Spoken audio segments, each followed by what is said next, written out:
Astaghfirullah. Bismillahirrahmanirrahim. Assalamualaikum warahmatullahi wabarakatuh. Alhamdulillah wassalatu wassalamu ala Rasulillah wa ala alihi wa sahbihi wa mawalah wa la hawla wa la quwata illa billahi wa ba'd. Kita lanjutkan kajian kita, masih membahas kitab Bulughul Maram, dan kita masuk pada hadis dari Abdullah ibnu Umar radhiyallahu anhu. An Abdullah ibni Umar radhiyallahu anhuma qala qala Rasulullah sallallahu alaihi wasallam rahimallahu imra'an shalla arba'an qabla al-'asri. Rawahu Ahmad wa Abu Dawud wa Tirmidzi wa hassanahu wa Ibnu Huzaimah wa sahhahahu. Dari Abdullah ibn Umar radhiyallahu anhu, dia berkata, Nabi sallallahu alaihi wasallam bersabda, semoga Allah merahmati seseorang yang sholat 4 rakaat sebelum asar. Hadis ini dikeluarkan Imam Ahmad, Abu Dawud, Tirmidzi dan dihasankannya, serta Ibnu Huzaimah dan mensahihkannya. Hadis ini pendapat yang kuat adalah hadis yang lemah. Hadis ini adalah hadis yang lemah karena dalam sanadnya ada Muhammad ibn Muslim ibn Mihrab. Walaupun demikian, Al-Imam Daruqutni beliau mengatakan la ba'sa bihi, tidak mengapa. Tetapi Abu Zur'ah mengatakan hadisnya wahin. Wahin itu artinya lemah. Bahkan hadis ini juga diriwayatkan Abi Dawud At-Tayalisi, dan Ibnu Adi mengingkarinya dalam kitab Al-Kamil, dan juga Adz-Dzahabi dalam kitab Al-Mizan, dan mengatakan hadis ini dhaif, la yathbut, tidak tetap dari Nabi. Intinya hadis ini lemah. Tetapi sebagian fuqaha ahli fikih menjadikan dalil hadis ini sebagai sunnahnya tatawu, melaksanakan sholat tatawu 4 rakaat sebelum asar. Tetapi sekali lagi pendapat yang kuat bahwa hadis ini lemah. Cukuplah hadis yang sahih di mana Nabi sallallahu alaihi wasallam mengatakan baina kulli adzanaini salatun. Setiap pertengahan 2 adzan, maksudnya adzan dan qomat itu ada salat 2 rakaat. Jadi cukup kita melaksanakan sholat 2 rakaat sebelum asar, maksudnya setelah adzan sebelum qomat, gitu ya. Itu keterangan para ulama. Wallahu a'lam. Baik, kita lanjut. An Abdullah ibn Mughaffal al-Muzani radhiyallahu anhu qala qala Rasulullah sallallahu alaihi wasallam sallu qabla al-maghrib. Sallu qabla al-maghrib. Thumma qala fi thalithati liman sya'a.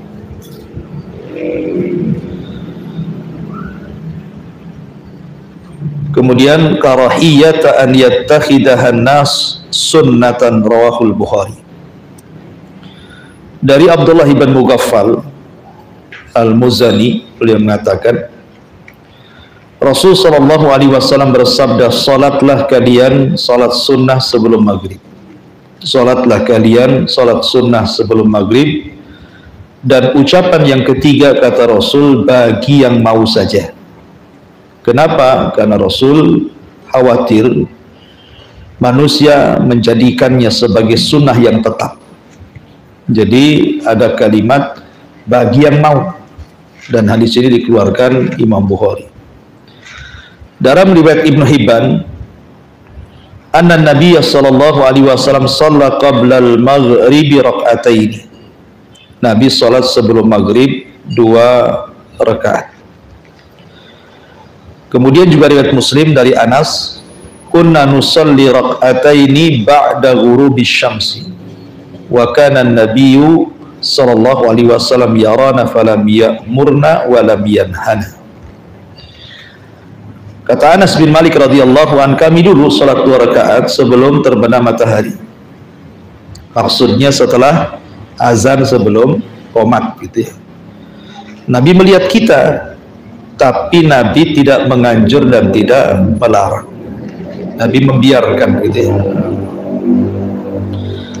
Maka dari 3 riwayat ini, kata para ulama, bahwa sahabat Nabi Shallallahu Alaihi Wasallam itu kanu yabtadiruna as-siwara yusalluna hatain rak'ataini. Mereka setelah azan maghrib segera mendekati tiang, kemudian mereka langsung melaksanakan sholat 2 rakaat. Dan Uqbah bin Amir, seorang sahabat, sampai mengatakan, inna kunna naf'aluhu ala ahdi Rasulillah sallallahu alaihi wasallam. Kami melakukan hal itu di masa Rasul sallallahu alaihi wasallam masih hidup. Dari sini maka hukum salat 2 rakaat sebelum maghrib itu hukumnya sunnah, tetapi bukan rawatib. Ya, dia sunnah saja, dia tidak termasuk salat rawatib yang disebut dengan qobliyah atau ba'diyah. Karena dalam hadis Bukhari tadi, liman sya'a, bagi yang mau mengerjakan saja. Jadi masuknya kepada salat nafilah, bukan salat rawatib. Apalagi ada sebagian ulama memakruhkan, justru makruh salat 2 rakaat sebelum maghrib, diantaranya Imam Malik dan Imam Syafi'i. Imam Malik dan Imam Syafi'i mengatakan makruh, tidak perlu sholat sebelum maghrib itu. Yang mengatakan sunnah itu pendapat Imam Ahmad dan juga Ishaq, dan itu pendapat yang kuat berdasarkan hadis Bukhari tadi. Taib, ini sholat sunnah sebelum maghrib. Kemudian hadis selanjutnya, an Aisyah radhiyallahu anha qalat, kana Nabi sallallahu alaihi wasallam yukhaffifu rak'ataini allataini qabla salati subhi hatta inni aqul aqra'a bi ummil kitab, muttafaqun alaih. Dari Aisyah radhiyallahu anha, beliau berkata Nabi sallallahu alaihi wasallam meringankan salat 2 rakaat sebelum salat subuh, sampai kami atau aku, kata Aisyah, menyangka bahwa apakah Nabi hanya membaca Fatihah saja, karena saking cepatnya sholatnya gitu kan. Kayaknya Nabi membaca Fatihah langsung ruku, seolah-olah seperti itu. Lah dari sini sudah saya terangkan bahwa 2 rakaat fajar itu dilakukan dengan rakaat yang ringan, karena di waktu itu bukan tempat memanjangkan sholat atau memperbanyak sholat sunnah. Karena inti sholat itu adalah sholat subuh. Sholat 2 rakaat fajar itu hanya muqaddimah, supaya ketika sholat subuh kita semangat. Karena sudah ada gerakan-gerakan, makanya tidak disunnahkan kecuali 2 rakaat saja sebelum subuh atau sholat sunnah fajar itu jangan panjang-panjang. Dikhawatirkan kalau panjang-panjang nanti masuk ke sholat wajib, sholat subuh, kita sudah kecapean, sehingga kita mendahulukan yang sunnah daripada yang wajib. Dan ini salah. Harusnya yang wajib didahulukan dibandingkan yang sunnah. Makanya kata para ulama, istadalla ahlul ilmi bihadal hadithi ala istihbabi takhfifi rak'atai al-fajri hatta annal imam atau innal imam Malikan qala ama ana fala azidu ala ummil Quran. Jadi para ulama menyunahkan meringankan 2 rakaat fajar, sampai Imam Malik mengatakan, adapun saya tidak pernah menambah kecuali Al-Fatihah saja. Bahkan Imam Malik tidak baca surat dia. Kalau 2 rakaat fajar itu Imam Malik Fatihah dua-duanya, nggak ada surat, langsung ruku langsung sujud gitu ya. Itu perbuatan Imam Malik karena ingin mencontoh ringannya sholat itu. Saking pendeknya sholat itu sampai Imam Malik mencukupkan membaca Fatihah saja. Walaupun demikian ada juga ulama yang membolehkan memanjangkan sedikit seperti Hasan Al-Basri, Atha, beliau mengatakan la ba'sa bitatwilihima, tidak mengapa memanjangkan sedikit gitu ya. Tetapi Al-Imam Ibnul Munzir beliau mengatakan ammal iqtisar ala qiraati ummil kitab fala uhassinuhu wala i'adata ala man fa'ala dhalik wa uhibbu an yaqra'a fihima bima rawaina anna an-nabiyya sallallahu alaihi wasallam yaqra' bihi wa yukhaffifuhuma ahabbu ilayya littiba'is sunnah. Tapi Imam Abdul Munzir beliau memberikan komentar bahwa mencukupkan membaca Al-Fatihah itu aku tidak anjurkan. Tetapi bagi yang melakukannya tidak perlu diulang sholatnya. Tapi saya suka kalau seseorang itu membaca Al-Fatihah dan surat, sebagaimana Nabi juga membaca demikian dan meringankannya, itu lebih dekat dengan sunnah. Kata Al-Imam Ibnul Munzir rahimahullahu ta'ala. Dan itulah pendapat mayoritas para ulama, hendaklah membaca Fatihah dengan sedikit dari Al-Quran dan meringankan bacaannya.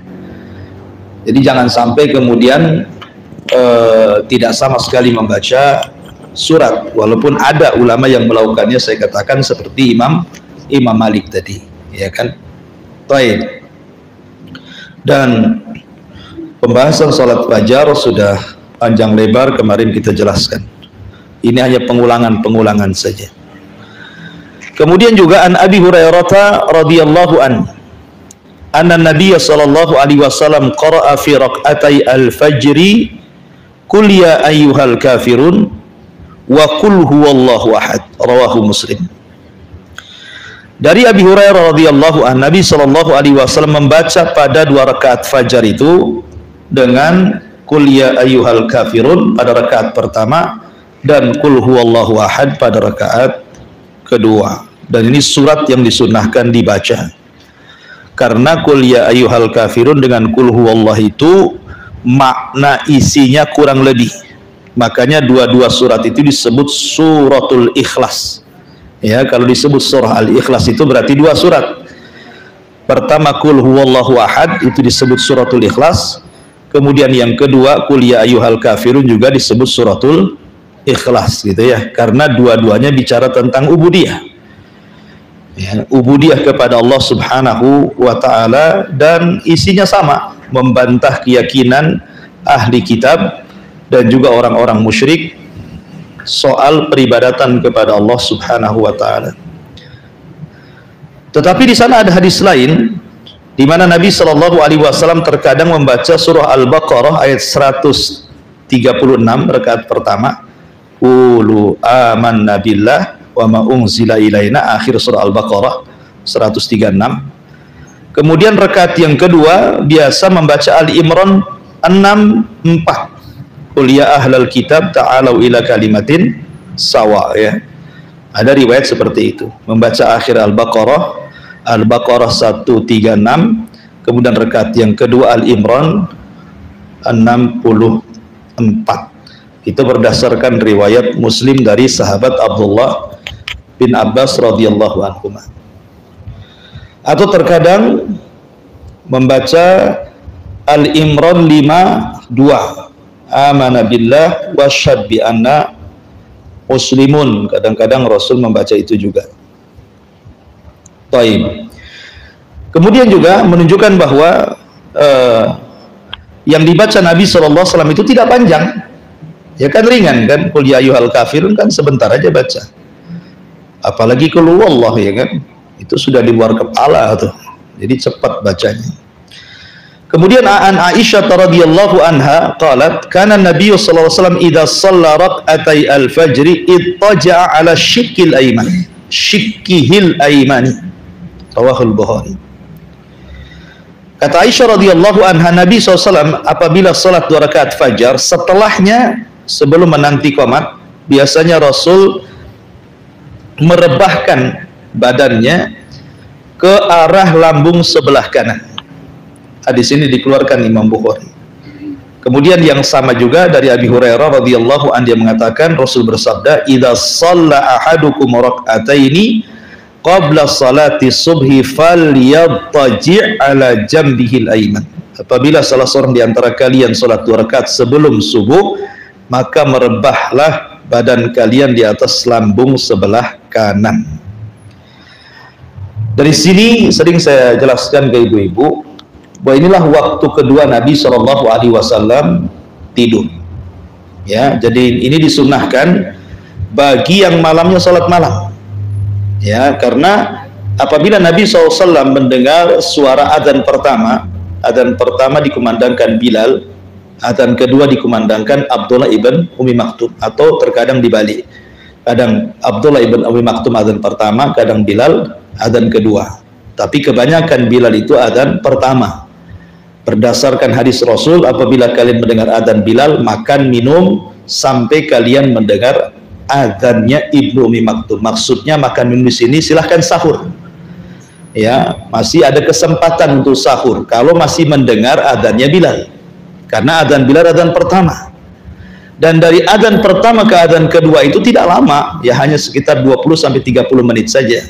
Karena itu kan tujuannya adzan pertama itu membangunkan orang sholat subuh.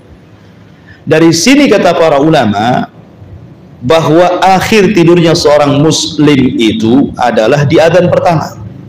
Karena Rasulullah SAW apabila selesai melaksanakan qiyamul lail kemudian mendengar adzan pertama, Rasul mengatakan apa? Fal yarji qaimuha wal yastaikidna imuha. Hendaklah yang sudah sholat malam sudah berhenti istirahat. Kan dia sudah sholat malam kan, capek kan, kenapa? Untuk mempersiapkan subuh supaya jangan kecapean subuhnya. Jangan pula kemudian orang itu perhatian terhadap sholat malamnya kuat, sholat subuhnya pula lemah gitu ya. Terbalik, jangan mendahulukan yang sunnah dibandingkan yang wajib. Makanya ketika habis sholat malam itu disuruh untuk tidur, ya tidur sekitar 20 menit dari adzan pertama ke adzan kedua. Itu pun setelah adzan pertama kemudian adzan kedua ittija gitu ya, mendekati subuh. Makanya Rasul mengatakan falyarji qaimuha, hendaklah orang-orang yang sudah sholat malam istirahat, tetapi yang tertidur bangunkan. Kata Rasul gitu ya, yang tertidur dibangunkan, menunjukkan akhir tidurnya seorang muslim itu di adzan pertama 20 menit sebelum subuh. Itu paling akhir itu tidurnya seorang muslim itu. Artinya kalau lebih daripada itu ya melampau kan itu ya. Karena itu akhir tidurnya seorang muslim di adzan pertama, karena persiapan sholat subuh. Tapi yang malamnya qiyamul lail maka justru terbalik, suruh tidur. Ya, tidur. Kalau ada orang mengatakan Ustaz tidur dari adzan pertama ke adzan kedua cuma 15 menit sampai 20, bablaslah subuhnya kan gitu ya. Beda, kenapa? Cara tidurnya. Makanya di sini dijelaskan cara tidurnya berdasarkan riwayat Aisyah dan juga Abi Hurairah. Cara tidurnya itu miring ke lambung kanan, kemudian telapak tangannya dijadikan bantal. Ya, jadi begini ya, miring ke lambung kanan. Itu tidur cara seperti itu tidak akan nyenyak, gak akan nyenyak tidur seperti itu. Ya, karena lambungnya tergencet sehingga kalau terdengar suara pasti akan terkejut dia, mudah bangun betulnya. Ya, karena itu sebenarnya bukan tidur, maksudnya untuk istirahat saja. Tapi kalau tertidur pun tidak ada masalah, karena Rasul terkadang tertidur sampai ngorok juga. Ya, walaupun hanya 15 sampai 20 menit itu kan. Karena supaya ketika sholat subuh itu sudah fresh lagi gitu ya, sehingga sholat malamnya tidak mempengaruhi sholat subuh. Jadi itu penting seseorang itu bagi yang qiyamul lail, menghabiskan malamnya untuk qiyamul lail, istirahat 20 menit sebelum subuh. Dengan cara apa? Tidur ittija. Ittija ini sunnah hukumnya ya, tetapi kalau bisa jangan di kasur ya kan. Jangan pula AC dibuat 16, bantal pula buk empuk, telentang pula bablas jam 7 bangun lah, ya kan. Jadi itu sunnah hukumnya. Makanya Imam Syafi'i rahimahullahu taala ketika menjelaskan hukum ittija setelah 2 rakaat fajar itu, kata Imam Syafi'i istihbab, hukumnya sunnah. Hukumnya sunnah setelah melaksanakan 2 rakaat fajar, ya. Tetapi apakah kemudian tidur ittija itu juga disunnahkan di rumah ataukah di masjid? Ya, karena ini kan Nabi SAW biasanya melakukannya di masjid. Ya, Al-Hafidz Ibnu Hajar rahimahullah ta'ala dalam kitab Fathul Bari beliau mengatakan, "Dhahaba ba'du salafi ila istihbabiha fil baiti dunal masjid." Sebagian ulama salaf bahwa tidur itu dilakukan di rumah, bukan di masjid. Dan ini sebagaimana riwayat dari Ibnu Umar, dikuatkan sebagian guru-guru kami bahwa Rasul tidak pernah tadi saya katakan Rasul di masjid. Yang betul adalah bi annahu lam yanqul anin Nabi SAW annahu fa'alahu fil masjid. Rasul tidak pernah melakukan tidur ittija itu di masjid. Artinya Rasul melakukan di rumah, karena memang rumahnya juga dekat dengan masjid, kan. Dan juga telah sahih dari Ibnu Umar bahwa beliau yuhassibu man yaf'alu fil masjid, bahwa Ibnu Umar sampai agak sedikit keras gitu ya, melarang bagi orang yang melakukannya di masjid. Mungkin bahasa kita ya, jangan tidur gitu ya. Artinya bahwa ittija ini sunnah di rumah, ya, berdasarkan perkataan Al-Hafidz Ibnu Hajar dan asar daripada Ibnu Umar radhiyallahu anhu. Jadi kalau sudah di masjid, ya di masjid baca Quran lah sambil nunggu qomat gitu ya. Baik, ini sampai di sini pembahasan salat sunnah fajar. Kita masuk pada qiyamul lail. An Ibni Umar radhiyallahu anhu maqala, qala Rasulullah sallallahu alaihi wasallam, salatul laili masna masna. Fa idza khashiya ahadukumus subha shalla rak'atan wahidah tutiru lahu ma qad shalla, muttafaqun alaih. Wa li khamsati wa sahahahu Ibnu Hibban, salatul laili wan nahari masna masna wa qala an-Nasai hadza khata'un. Dari Ibnu Umar, dia mengatakan Rasul bersabda, salat malam itu hendaknya dilakukan 2 rakaat salam, 2 rakaat salam. Apabila salah seorang di antara kalian takut terlewati subuh, maka salatlah 1 rakaat. Maksudnya salat witir, ya. Kemudian dalam riwayat yang disahihkan Ibnu Hibban, salat malam atau salat siang itu dilakukan 2 rakaat salam, 2 rakaat salam. Taib. Bicara tentang salat malam, pertama, keutamaan malam dibandingkan siang. Mana yang lebih utama, waktu malam atau siang? Maka ulama mengatakan bahwa malam lebih afdol dibandingkan siang, dengan berbagai alasan. Satu, karena malam itu tempat berkhalwat kita dengan Allah. Malam itu tempat berkhalwat kita dengan Allah. Di siang hari susah berkhalwat dengan Allah. Kenapa? Karena semua orang terbangun, semua orang sibuk dengan dunia, sehingga kalau kita berkhalwah itu agak kesulitan. Tapi kalau malam, mudah seseorang itu berkhalwat, berdua-duaan dengan Allah subhanahu wa ta'ala. Yang kedua, hadis tentang turunnya Allah subhanahu wa ta'ala di sepertiga malam, di mana Nabi SAW bersabda, yanzilu rabbuna ila sama'id dunya fi kulli thuluthil lailil akhir wa dhalika kulla lailatin thumma yaqulullahu azza wa jalla ibadihi man yas'aluni fa'utiyah wa man yad'uni fa'astajibalah wa man yastaghfiruni fa'aghfiralah. Jadi Allah subhanahu wa ta'ala turun ke langit dunia pada sepertiga malam akhir itu setiap malam. Kemudian Allah subhanahu wa ta'ala berfirman kepada hamba-hambanya, siapa yang minta ku beri, siapa yang berdoa ku kabulkan, siapa yang minta ampun ku ampuni, dosa-dosanya, dan itu setiap malam, dan itu hanya di malam, bukan di siang hari. Allah tidak pernah mengatakan demikian di siang hari. Allah hanya mengatakan di malam hari, menunjukkan bahwa malam lebih utama dibandingkan siang.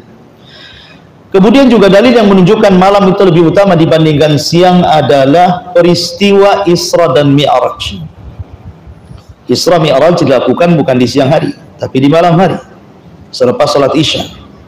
Nabi SAW kemudian diperjalankan dari Masjidil Haram ke Masjidil Aqsa yang disebut dengan Isra. Kemudian dari Masjidil Aqsa ke Sidratil Muntaha yang disebut dengan Mi'raj. Dan malam itu pula Rasul turun dan kembali ke Haram, menunjukkan bahwa peristiwa itu terjadi di malam hari, menunjukkan malam hari adalah waktu yang sangat istimewa. Makanya sholat sunnahnya juga istimewa. Sholat sunnah di malam hari jauh lebih utama dibandingkan sholat sunnah di siang hari. Kemudian juga malam hari mudah seseorang itu tafakkur, bertafakkur kepada Allah Azza wa Jalla lebih mudah dibandingkan di siang hari. Makanya Allah mengatakan inna fi khalqis samawati wal ardi wa ikhtilafil laili wan nahar la ayati liulil albab. Ketika turun ayat ini, Nabi SAW menangis dari Isya sampai subuh. Ya. Kenapa? Karena merasa sedih gitu ya. Merasa sedih ketika dia turun ayat ini tentang pentingnya tafakkur melihat kaun alam semesta ini. Ini diantara keutamaan malam dibandingkan siang. Adapun berkenaan dengan Qiyamul Lail, Qiyamul Lail ini sebenarnya kapan diperintahkan? Kita tahu bahwa Qiyamul Lail diperintahkan ketika turun surat kepada Nabi SAW, surah Al-Muzammil. Ya ayyuhal muzammil qumil laila illa qalila nisfahu aw inqus minhu qalila aw zid alaihi warattilil qur'ana tartila. Jadi ketika turun surah Muzammil ini, dan ingat surah Muzammil itu ada yang mengatakan surat ketiga, ada yang mengatakan surat keempat secara tartib nuzulnya Quran. Secara tartib turunnya Quran itu kita tahu bahwa secara ringkas surat yang pertama turun adalah suratul Alaq, itu pun 5 ayat saja. Kemudian yang kedua surah Al-Mudaththir, itu pun 5 ayat saja. Kemudian yang ketiga khilaf, apakah surah Nun dulu, Nun wal qalami wa ma yasturun, ataukah Al-Muzammil dulu? Ada yang mengatakan Al-Muzammil dulu baru surah Nun. Artinya di antara dua ini, imma surah Muzammil itu surah keempat setelah Nun, imma surah Muzammil itu surah ketiga baru setelah itu turun surah Nun. Kemudian setelah itu turun surah Al-Lahab. Kemudian setelah itu baru surah Al-Fatihah. Jadi surah Al-Fatihah itu surah ke-6 yang turun. Nah, baru setelah itu, baru secara tertib turunlah surat-surat, ayat-ayat sampai 30 juz selama 33 tahun. Dari sini kita tahu tertib nuzul Quran itu Al-Alaq, Al-Mudaththir, Al-Muzammil, Nun, Al-Lahab, kemudian Al-Fatihah, gitu ya. Lah ketika turun surah Al-Muzammil, surah Al-Muzammil ini, maka surah Al-Muzammil itu satu-satunya surat dalam Al-Quran dari 30 juz itu yang akhir surat memansuh hukum awal surat. Jadi akhir surat itu, di akhir ayatnya dalam surah Al-Muzammil itu memansuh, menghapus hukum awal surat. Satu-satunya surat dalam Al-Quran. Karena di permulaan Al-Quran Allah mengatakan ya ayyuhal muzammil qumil laila illa qalila. Kalimat qumil laila, berdirilah salat malam, di sini tanpa dibedakan antara Nabi dan juga para sahabat atau umatnya, salat malam bagi mereka wajib. Karena ada perintah. Jadi pada permulaan salat tahajud itu, salat malam, maka hukumnya wajib baik bagi Rasul ataupun bagi umatnya. Tetapi di akhir ayat dalam surah Muzammil juga menghapus hukum awalnya. Jadi yang wajib itu sholat malam bagi Nabi saja, tapi sunnah bagi umatnya, gitu ya. Makanya kenapa Nabi SAW itu sampai pecah-pecah kakinya, karena setiap malam wajib bagi dia sholat malam karena ingin mendapatkan maqamah mahmudah, syafaatul udma pada hari kiamat. Sampai suatu ketika Aisyah radhiyallahu anha mendapati Rasul pecah-pecah kakinya. Kata Aisyah radhiyallahu anha, maksudnya Rasul itu istirahatlah. Bukankah engkau sudah diampuni dosanya yang telah, yang sedang, yang akan datang? Tapi Rasul mengatakan, afala akuna abdan syakura. Salahkah saya menjadi hamba yang bersyukur? Aisyah, biarkan saya sholat, gitu ya. Jadi sholat wajib, sholat malam bagi Nabi itu hukumnya wajib. Tapi bagi kita hukumnya sunnah, karena dengan turunnya akhir daripada surah Muzammil menghapus tentang wajibnya hukum sholat tahajud bagi umat Rasul. Dan ini salah satu rahmat yang Allah Subhanahu wa ta'ala turunkan kepada kita. Jangankan qiyamul lail, salat 5 waktu saja kadang-kadang kita ini melalaikan waktunya, ya, kadang tepat waktu, kadang di tengah waktu, kadang di ujung-ujung waktu, ya. 5 waktu saja kita sudah kerepotan untuk tepat waktu, apalagi ditambah qiyamul lail, gitu ya, maka lebih susah lagi. Maka ini salah satu rahmat. Hukumnya dari wajib menjadi sunnah, artinya yang mengerjakan dapat pahala, yang meninggalkan pun tidak berdosa. Rahmat mana lagi yang Allah Subhanahu wa ta'ala anugerahkan kepada kita. Baik, sedikit bicara tentang qiyamul lail. Pertama kita akan membahas tentang hal-hal yang bisa membantu. Kadang-kadang orang berpikir susah kali saya ini bangun malam untuk melaksanakan qiyamul lail, ya. Adakah di sana kiat-kiat gitu ya, supaya orang itu mudah bangun malam dan melaksanakan qiyamul lail? Ada, saya sudah catat di sini sekitar berapa ini? Ya 10 lebih gitu ya. Pertama, al-ikhlasu lillahi azza wa jalla. Pertama, niatkan kepada Allah Subhanahu wa ta'ala bahwa dia ingin bangun malam. Jadi pertama niat. Sebab kalau seandainya ibu bablas sekalipun dan masuk di waktu subuh, berarti niat itu sudah dinilai pahala. Tidurnya ibu itu berpahala jadinya kan, karena niat tidur itu ingin bangun malam, sholat malam. Subhanallah, hanya dengan niat saja sudah dapat pahala. Wa inna likulli imri'in ma nawa. Ini yang pertama. Karena bagaimanapun salahul amali bisalahil qalbi. Kata ulama, baiknya amalan seseorang itu diakibatkan karena baiknya hati seseorang. Kalau hatinya baik, memang ingin sholat malam, pasti Allah akan perbaiki tidurnya, maka dia akan dibangunkan walaupun tanpa menghidupkan alarm. Kemudian yang kedua, an yastashira murida qiyamil laili annallaha yad'uhu lil qiyam.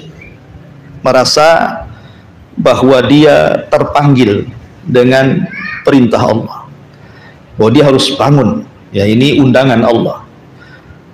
Secara logika begini Bu ya, kalau seandainya seseorang ibu ditelepon nih sama Pak Wali Kota, ya kan, suami ibu lah yang ditelepon sama Pak Wali Kota.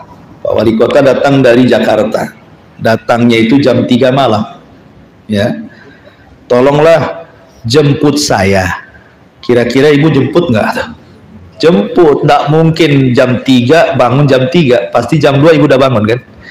Ini yang datang Pak Wali nih, kalau nggak dijemput masalah nanti kan, gitu ya, malu lagi gitu ya. Bukan hanya itu saja, mobilnya dicuci dulu besoknya, ya, sebelum itu mobilnya dicuci dulu, diparfumi dulu, nggak enak berantakan gitu ya. Artinya itu Pak Wali Kota tuh yang datang tuh, persiapannya luar biasa gitu kan, sampai kadang-kadang nggak tidur dia habis isya itu, takut bablas ya kan, karena jam 3 dia harus ke bandara tuh. Nah ini yang minta Pak Wali nih.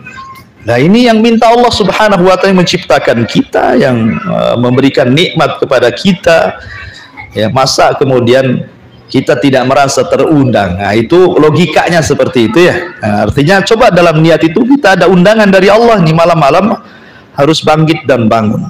Yang ketiga, ma'rifatu fadli qiyamil lail. Orang kalau tahu keutamaan sesuatu, pasti orang itu akan mudah melakukannya.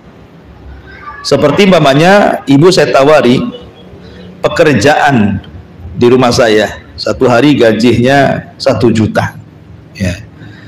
Oh seneng lah, hanya cukup jaga rumah saja.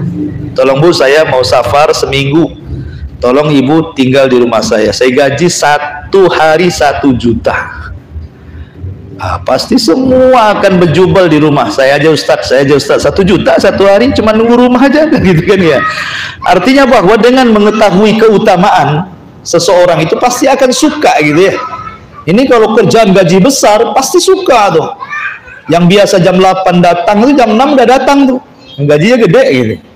Maka dengan mengetahui tentang keutamaan pahala orang yang qiyamul lail, pasti orang itu akan tergugah untuk qiyamul lail. Pahalanya besar qiyamul lail itu. Gimana tidak gitu ya? Pahala qiyamul lail itu sampai-sampai Allah Subhanahu wa taala mengatakan dalam Al-Qur'an, wa Qur'anal fajri kana masyhuda. Itu malam itu disaksikan para malaikat kita.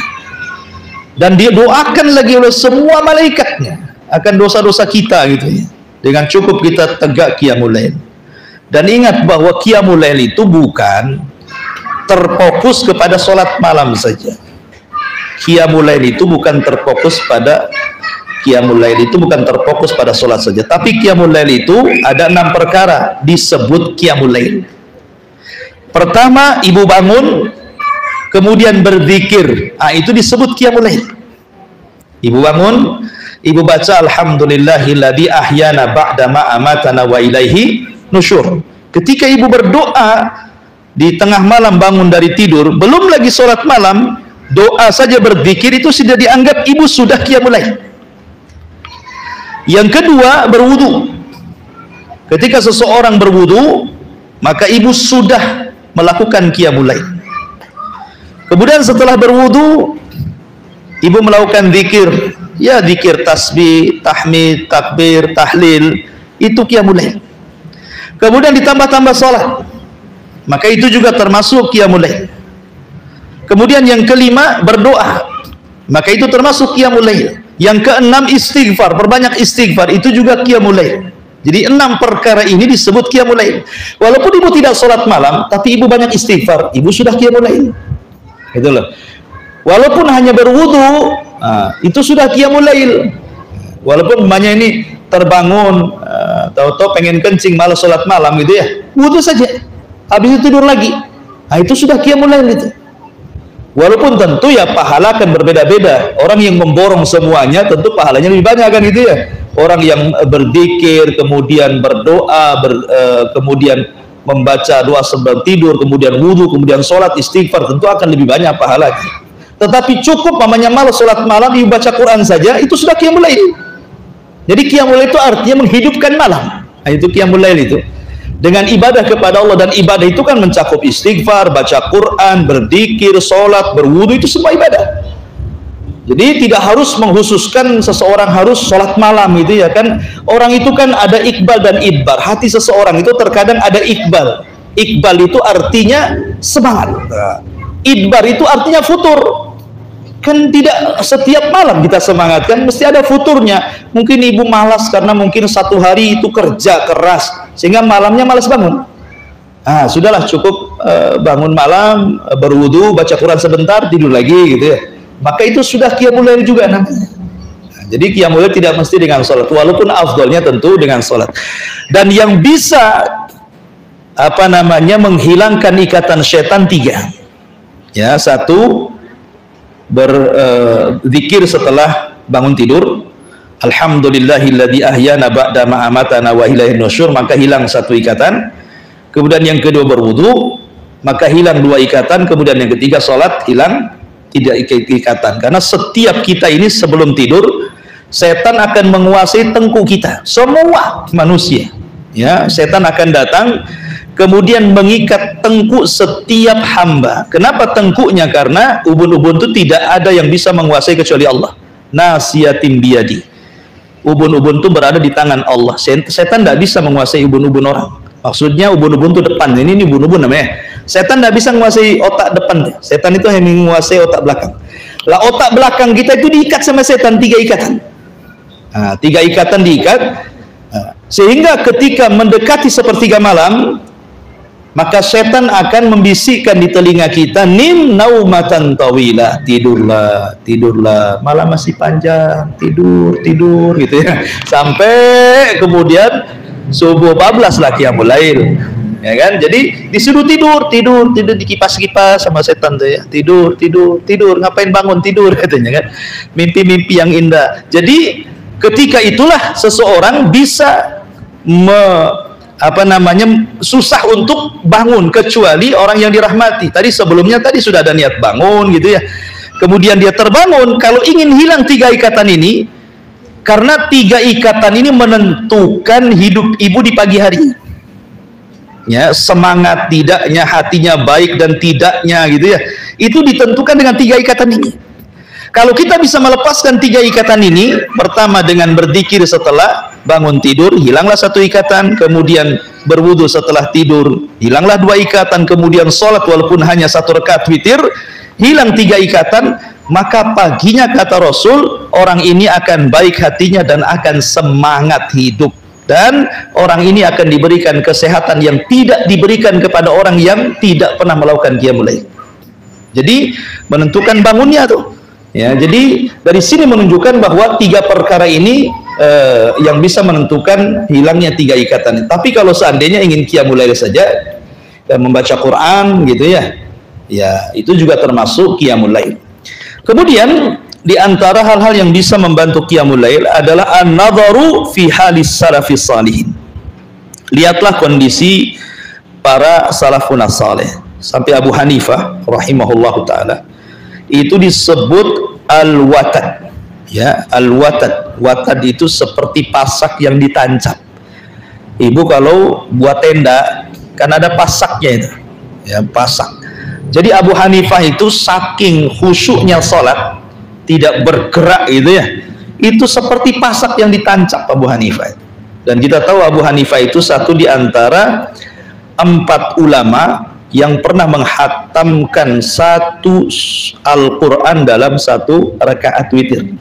Yang tentu yang pertama sahabat Utsman ibn Affan, kemudian Tamim ibn Aus Ad-Dari, ya itu juga orang yang pernah menghatamkan Quran. Kemudian Abu Hanifah, kemudian Sufyan Ats-Tsauri. Ini 4 orang terkenal nih.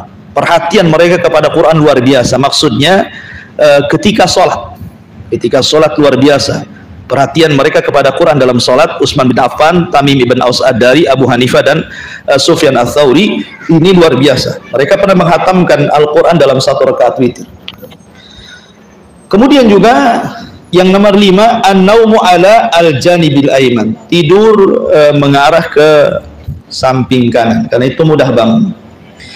Kemudian yang nomor 6, an-naumu ala taharah, usahakan tidur sebelumnya berwudu. Ustaz, saya kan sudah berhubungan dengan suami istri junub, masa wudu? Ya, gak apa-apa wudu, karena wudu sebelum tidur bukan alasan karena junub, itu karena sunnah sebelum tidur. Mau junub nggak junub sama saja gitu. Tidur apa wudu dulu. Kemudian yang nomor 7, at-tabkir bin naum. Nah, ini yang paling penting, menentukan jam tidur. Menentukan jam tidur itu karena Nabi SAW dan para sahabat itu kan tidur mereka habis Isya, karena Rasul memang menganjurkan tidak boleh ngobrol setelah Isya dan tidak boleh tidur sebelum Isya ya. Setelah maghrib tidak boleh tidur, tapi setelah Isya jangan ngobrol. Maksudnya obrolan-obrolan yang tidak ada manfaatnya ya. Kalau untuk kajian ya tidak apa-apa, tapi di zaman sekarang kan hadis ini tidak berlaku, apalagi dengan banyaknya warung kuliner tengah malam ya, makin banyaknya food court, ada lagi angkringan tepi danau, ada lagi sampai ke mana-mana kan. Yang viral-viral itu penasaran pula, malam pula bukannya kan, bukan siang itu ya, angkringan itu malam rupanya bukannya. Itu pula yang menjadikan orang tidak bisa tidur tepat waktu itu. Nah, sehingga ya wajar kalau seandainya orang tidak bisa bangun malam itu ya karena jam tidur pun tidak pernah diperhatikan. Kalau kita mengikuti tidurnya Rasul habis Isya, dan itu secara kesehatan juga sudah diteliti, memang tidurnya Rasul itu mukjizat. Karena Rasul itu mengatur soal tidur, tapi Rasul tidak mengatur soal makan. Rasul itu hanya mengatur soal tidur saja. Kalau makan Rasul tidak mengatur.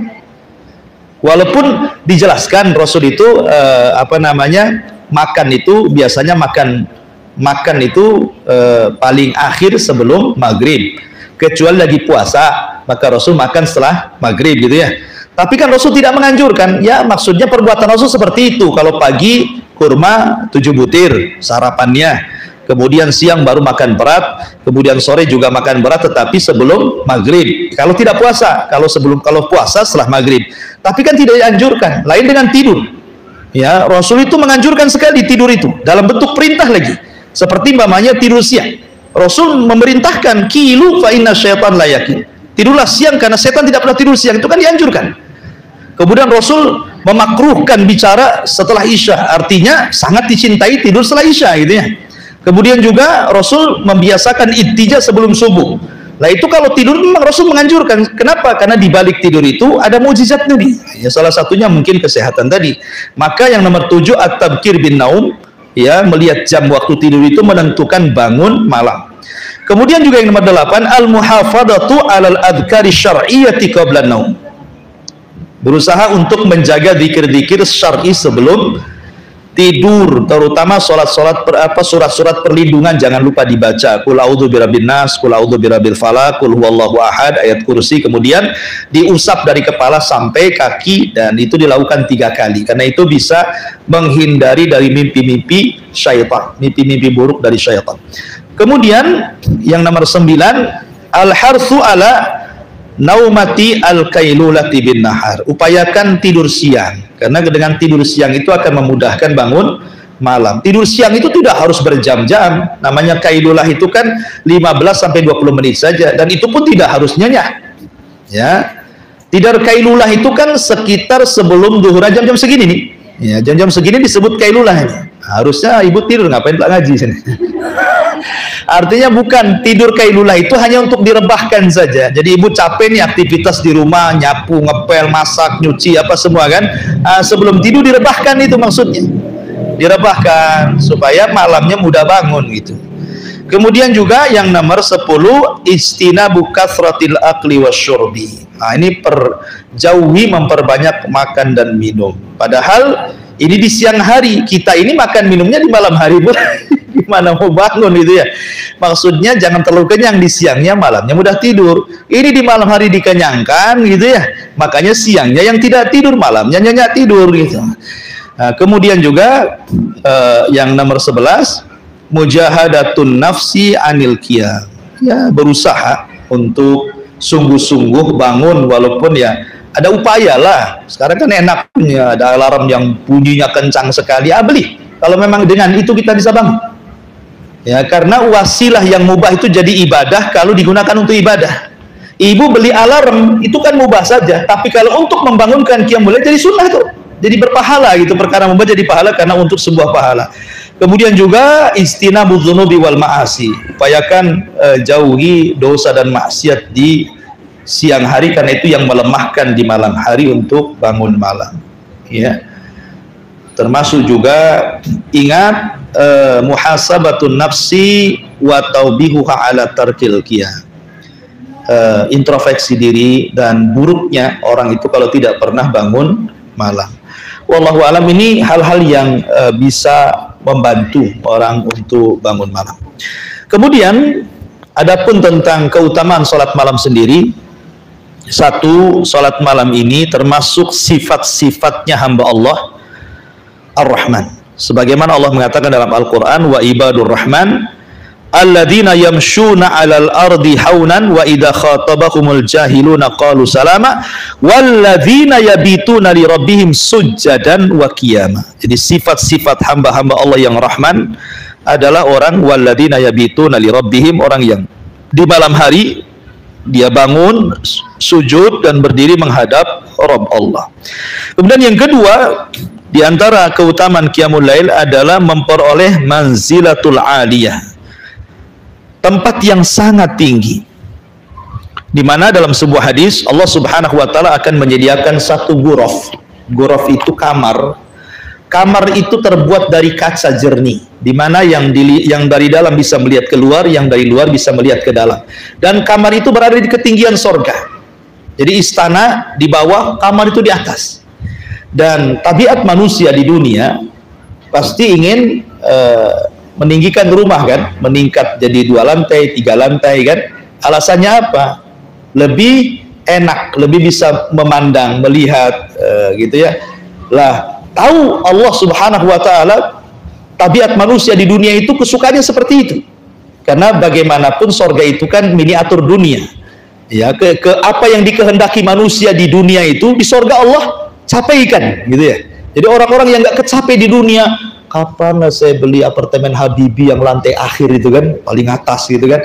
Ibu tahu keinginannya seperti itu, maka Allah buatkan ghuraf di atas. Ya, di sorga itu Allah buatkan kamar yang sangat indah, dan kamar itu bisa memandang view-nya sorga.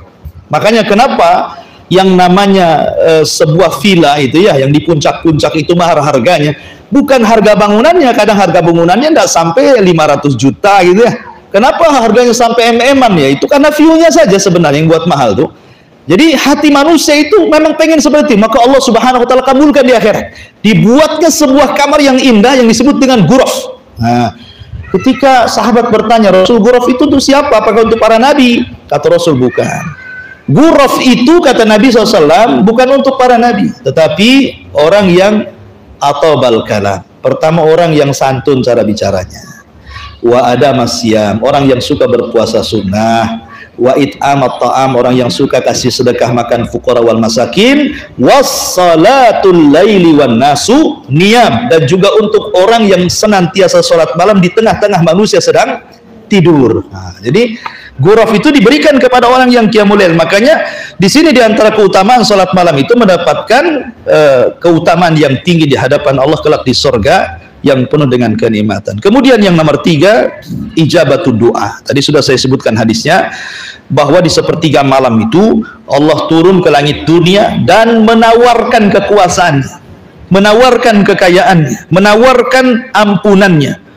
Tidak ada malik, raja dunia sekaya apapun, sebutkan raja mana, sejak zaman dulu sampai hari ini, pemimpin negara, raja gitu ya, yang menawarkan kekayaannya diberikan majanan cuma-cuma kepada rakyatnya. Nggak ada ceritanya tuh.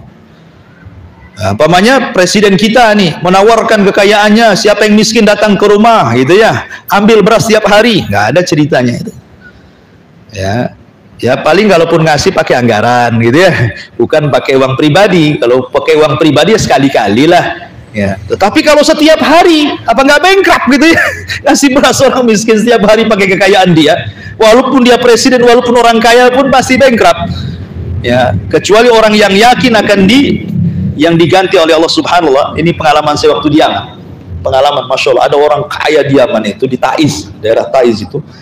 Jadi dia menguasai pabrik-pabrik makanan se-Yaman. Mungkin bahasa kita kayak ciki, minuman kaleng, apa dikuasai dia semua. Ya, jadi perekonomian di Yaman itu dikuasai orang kaya ini, di Taiz, ya, daerah Yaman tuh. Jadi kita sebagai thalabatul ilmi, jadi banyak para thalabatul ilmi itu yang mengajukan takdim. Takdim itu proposal bahasa kitanya ya.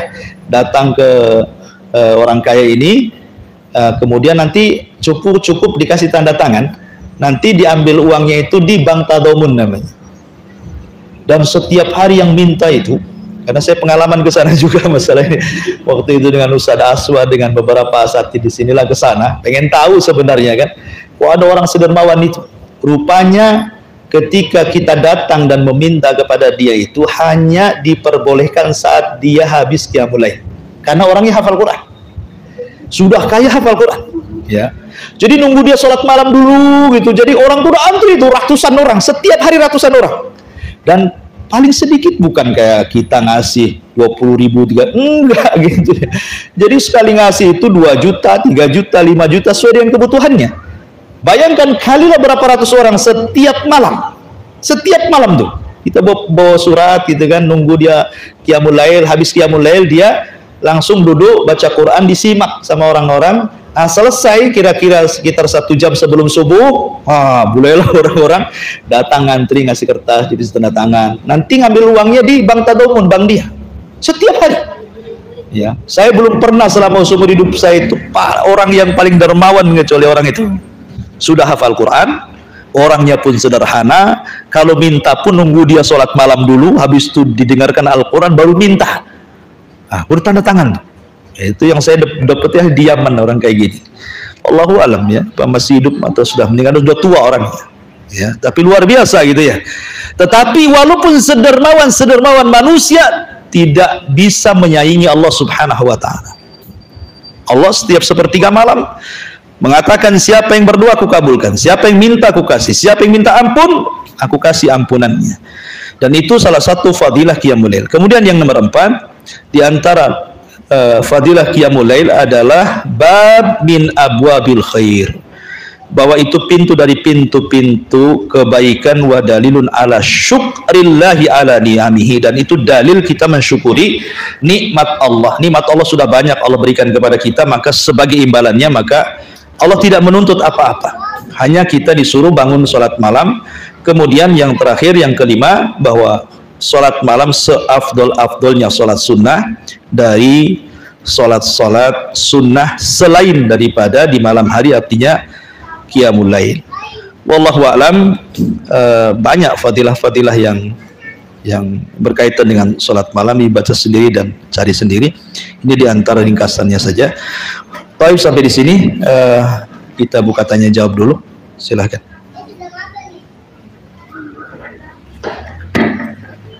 Assalamualaikum Ustaz. Waalaikumsalam. Ustaz mau tanya, tadi kan surat Al-Muzammil di akhir itu untuk ayat yang terakhirnya itu memansuhkan ayat yang sebelumnya. Berarti sebelumnya itu sahabat dan Rasulullah itu melakukan sholat Qiyamul Lail itu wajib bagi mereka. Iya. Jadi sholat malam itu di permulaan itu wajib hukumnya. Jadi tidak sahabat, tidak Rasul, mereka melaksanakan Qiyamul Lail. Bahkan berdosa kalau tidak melaksanakan Qiyamul Lail.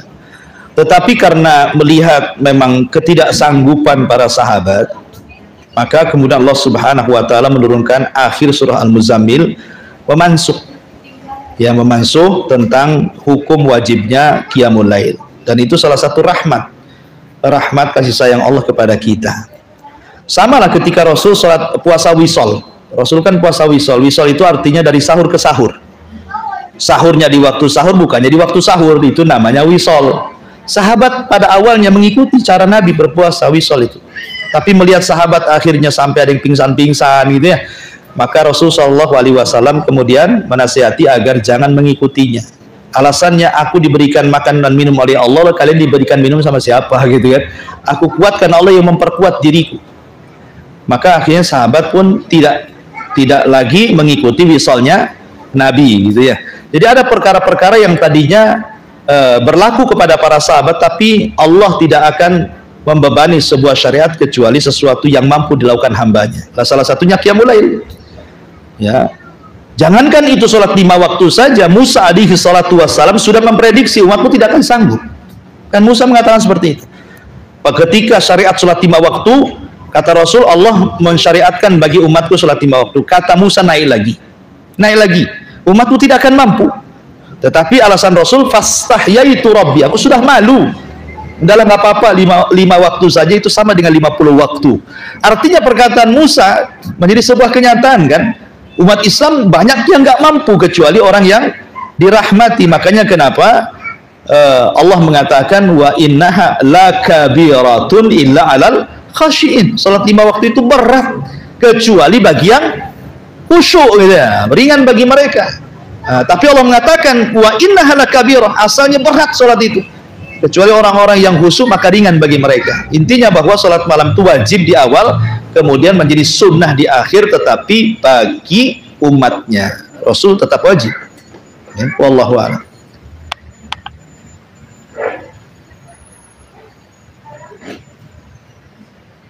Ustaz mau nanya. Iya. Kalau tadi bilang bahwa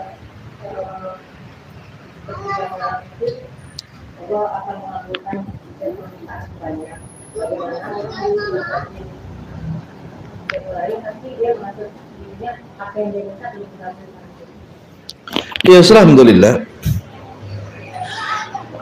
Ada orang yang merasa berdoa tetapi tidak pernah dikabulkan. Boleh jadi doa itu kan semacam senjata. Kata Imam Ibnul Qayyim, doa itu semacam senjata.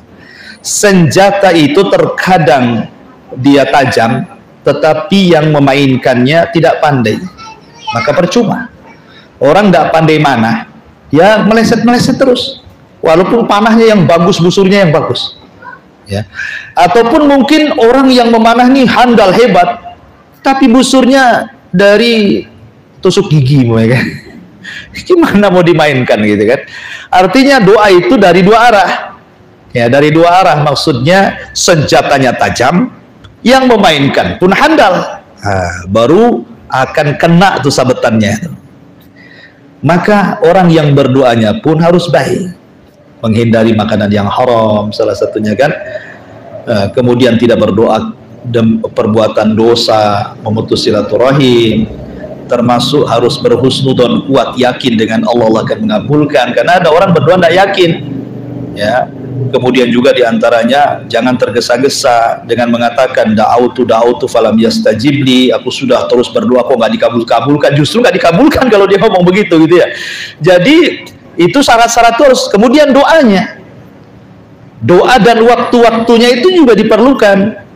Doanya yang baik, waktunya pun waktu baik, sehingga antara orang dan senjatanya itu klop gitu ya, baru Allah kabulkan.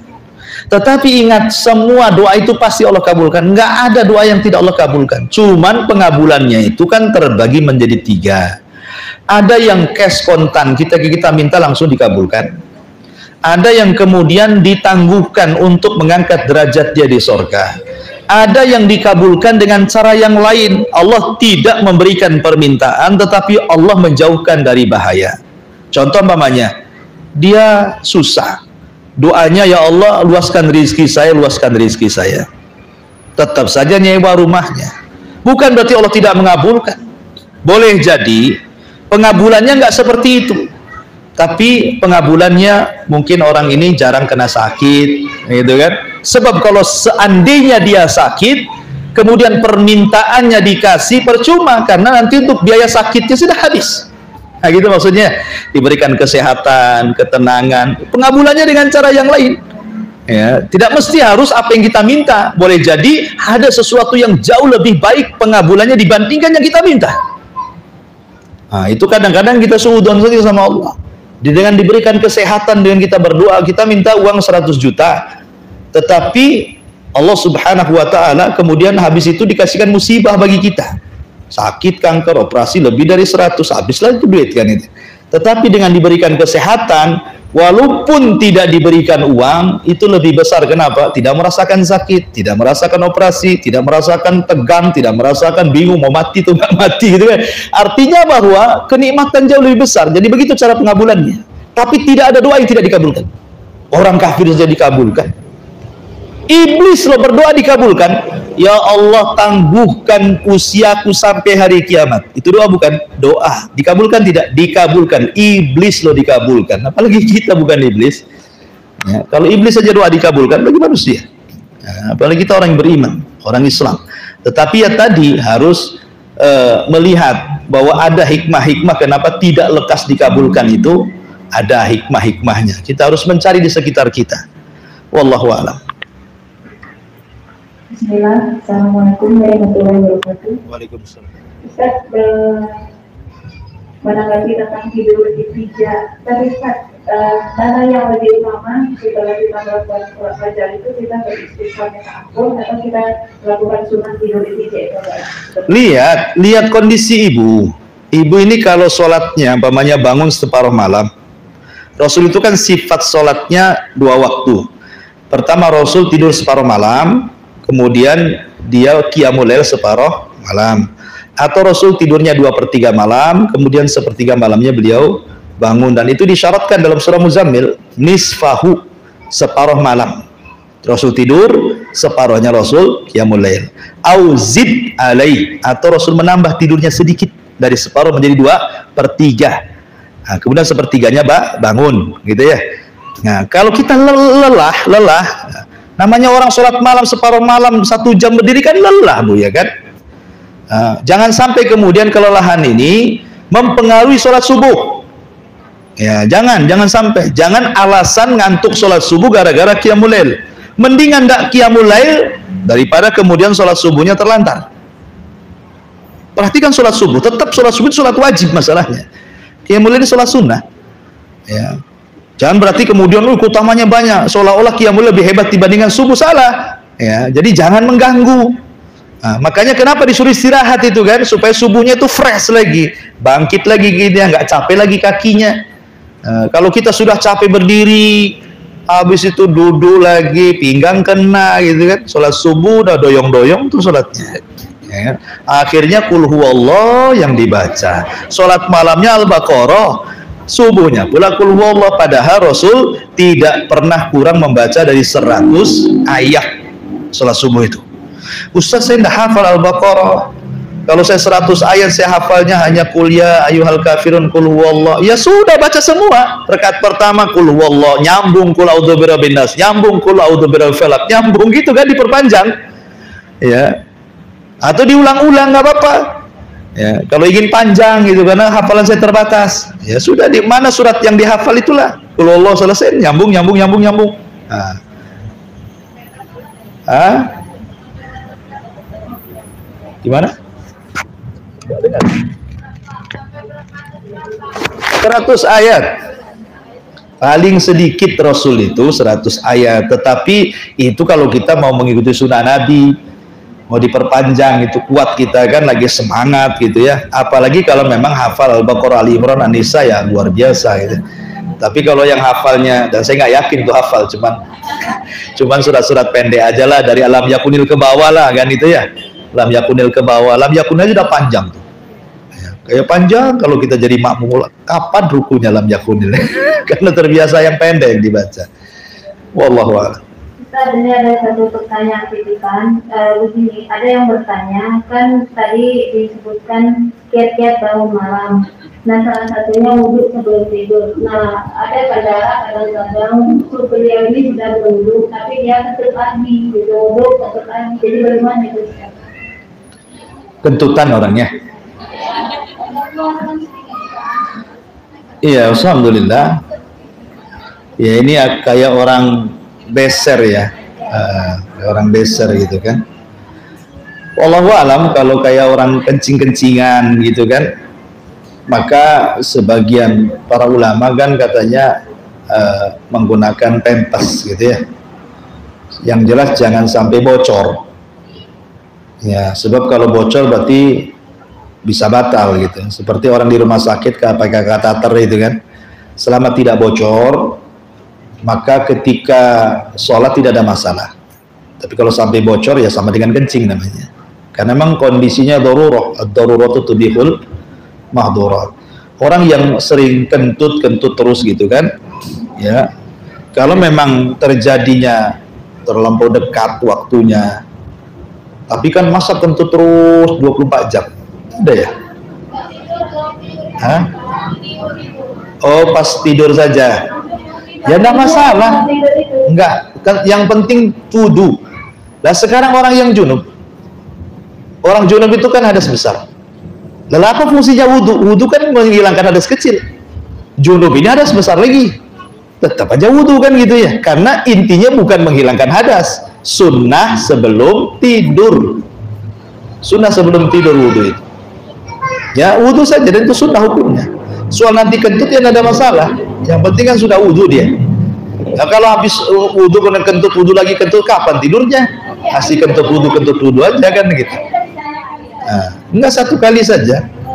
Bahkan bukan hanya itu, orang suami mau mengulang melakukan hubungan saja disunahkan wudu. Padahal kan dia sedang junub, untuk apa fungsi wudunya? Kalau secara logika wudu menghilangkan hadas kecil, sementara dia sudah junub, hubungan dengan istri itu hadas besar. Tapi memang Rasul menyuruh seperti itu sunnahnya. Kalau melakukan hubungan mau menambah 2 kali suruh wudu. Alasannya apa? Ansyat kan, supaya orang itu lebih semangat kan itu. Bukan masalah wudunya, ada hikmah yang lain di balik itu. Sama juga wudu sebelum tidur, kalaupun sudah kentut ya sudah, yang penting sudah wudu. Nah, kemudian berzikir di situ. Allahu a'lam. Ya, saya kira cukup ini sampai setengah 12. Subhanallah bihamdika, asyhadu an la ilaha illa anta astaghfiruka wa atubu ilaik. Allahu ta'ala, assalamualaikum warahmatullahi wabarakatuh.